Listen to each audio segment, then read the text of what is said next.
Mr. President, I rise today in strong support of our bipartisan resolution, which Senator Kaine and I lead, along with our colleagues Rand Paul, Mark Warner, and Leader Schumer.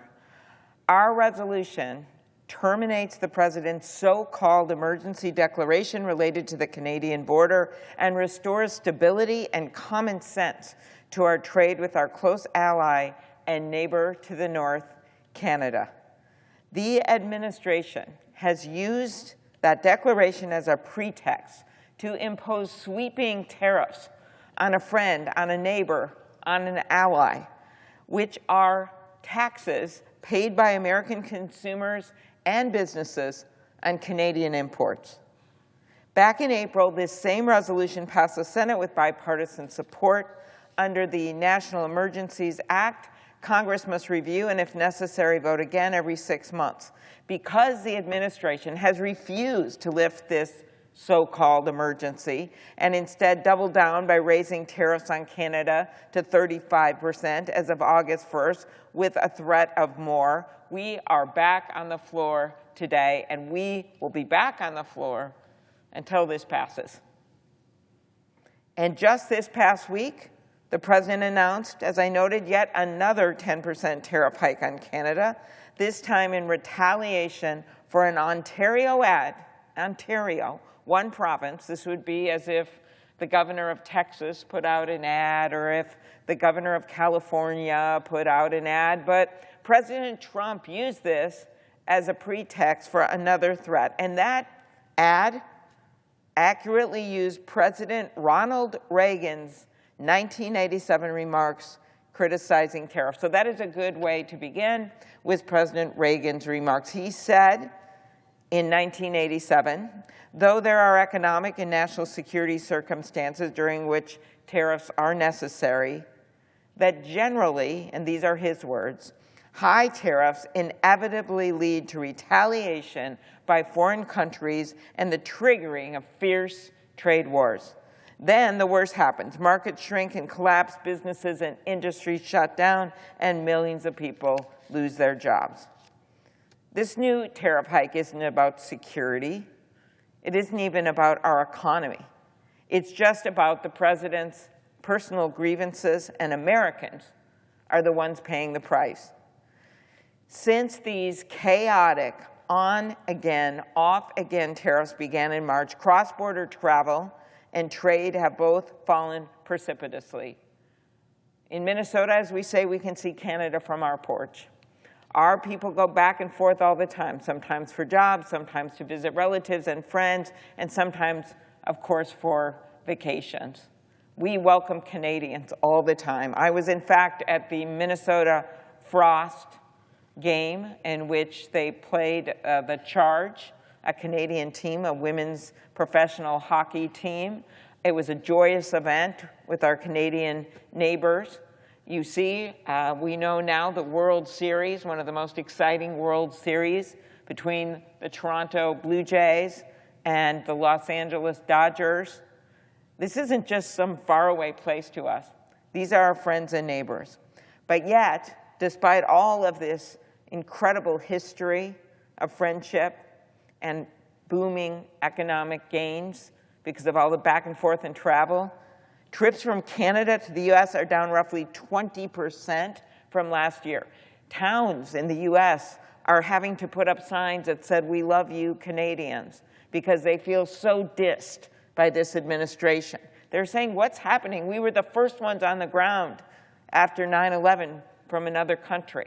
The Canadians were there. We were the ones that stood by your side in so many foreign wars. We were the ones that, for so many of our states, are the #1 trading partners. How can this be happening? And frankly, it pisses them off. And so individual families are making decisions, are deciding, well, we're not going to go to America. Maybe we'll go to Mexico. Maybe we'll go to another country. Maybe we'll stay in Canada. But we're not going to travel there. We're not going to. Average foreign visitor spends about $4,000 when they come to America. We're not going to eat their food. We're not going to go to their restaurants. We're not going to stay at their hotels. We're not going to fish in their lakes. You name it. That's what people in my state are seeing. And everything from manufacturing parts to whiskey, that's dropped sharply. And small businesses, farmers, and manufacturers are losing business. This is not how our economy was supposed to work. If you believe in capitalism, if you believe in trade, if you believe you just can't put your head in the sand and think, well, we're just going to be on our own, when 95% of our potential customers, particularly in the agriculture area, are outside of our borders. We should be exporting more goods, and we should be encouraging more trade. The president shouldn't be able to just wake up one day and see an ad he doesn't like on TV featuring a Republican president by a province in Canada and decide, oh, I'm just going to hike up another 10%. Or something happened in Brazil, and I congratulate Senator Kaine and Senator Paul on their recent overturning from this body. Finally, enough is enough. We're asserting our power, and you're not going to be able to just put on a 40% tariff on Brazil, with a country with which we have a trade surplus, simply because the guy's facing a trial there that the president doesn't like. No, this is not how this works. It's not how it works under the Constitution. It's not how it works under the law.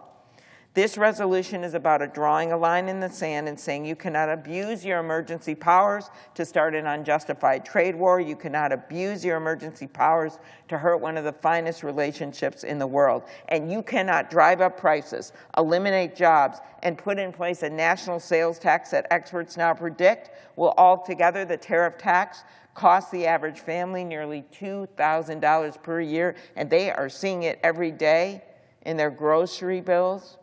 They're seeing it when they want to go out and buy tools. They're seeing it when they're going out to buy audio equipment. Minnesota, #1 trading partner, one of our country's top 2 trading partners, and one of our most trusted allies. That's Canada.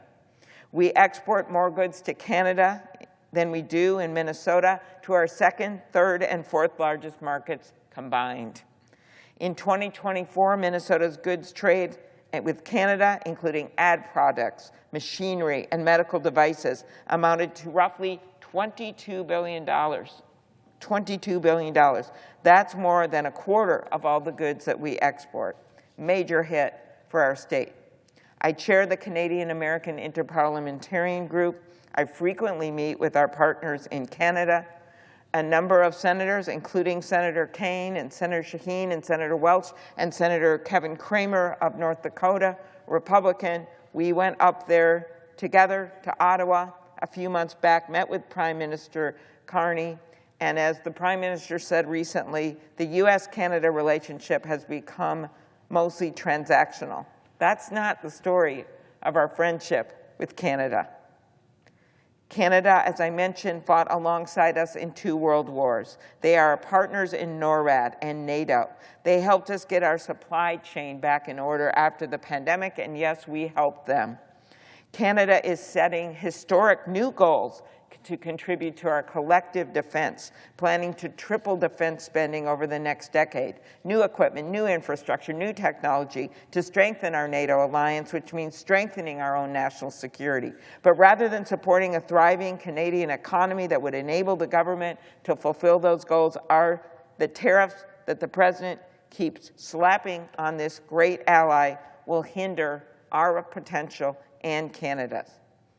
These tariffs also undercut the very trade deal the president himself once called the most modern and balanced agreement in history. That is the USMCA, the U.S.-Mexico-Canada agreement. I supported that agreement.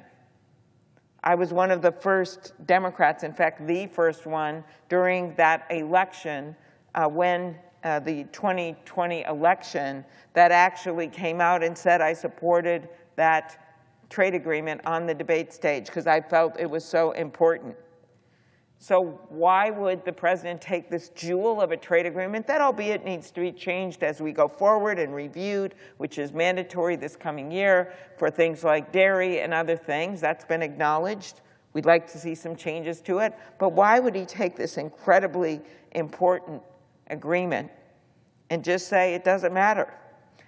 The kind of uncertainty that we're seeing with these tariffs shakes business confidence across North America. These tariffs are paid by families: groceries, clothes, housing. Home builders say higher material costs from tariffs are adding as much as $10,000 to the cost of a new home. Americans looking for a new car are paying more than $3,000 more for an American-made vehicle. And of course, it's increasing the cost of cars made in America because parts come from Canada. And this is an important point.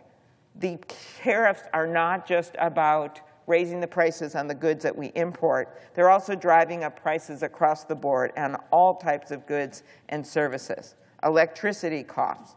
If we continue down this path, as I noted, average family, $2,000 increase per year.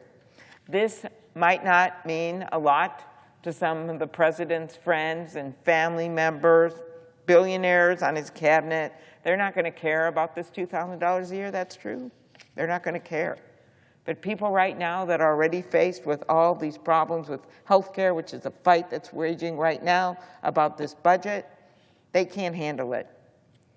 Tariffs, as I noted, can be an important tool for countering other countries' unfair trade practices. I supported some of the steel tariffs that were more narrow from the former Trump administration and the Obama administration and the Biden administration in order to make sure that our iron ore, very key to my past and our future, mined in northern Minnesota, my grandpa was an iron ore miner, that continued. But that's not what we're talking about with the president's action here. The broad emergency power statute enacted from 1977 that the president has used to justify these across the board tariffs didn't even mention the word tariff. My colleagues and I have filed an amicus brief to the Supreme Court. That case is going to be heard next week, but it's not the only answer. The answer should be that Congress asserts its power, even though I believe that the use of this statute is clearly illegal. And I believe as the underlying court, which was made up of the initial trade court, a Trump judge, an Obama judge, and a Reagan judge, yes, they still exist, they unanimously, the three of them, said that this was an illegal use of this statute. But this today is about something else. It is about us asserting our own power, stopping the chaos with over 100 times changes in these tariffs. Small brewers paying for aluminum cans that can't afford them, furniture makers paying more for lumber, and family-owned tourism business in my state suffering. If the Trump administration wants to address trade disputes with Canada, and the Prime Minister is clearly open to that, it should work in good faith with our neighbors to strengthen the USMCA trade agreement that the president himself originally negotiated.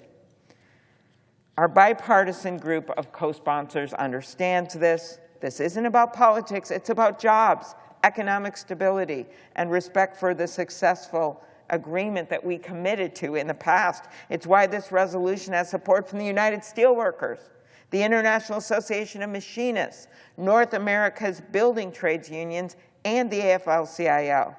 The Chamber of Commerce, the National Taxpayers Union, the National Retail Federation have all endorsed this resolution. These are voices from every corner of the political spectrum, every part of our economy.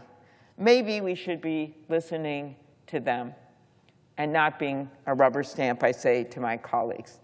It's time to stand up. Otherwise, why are you here?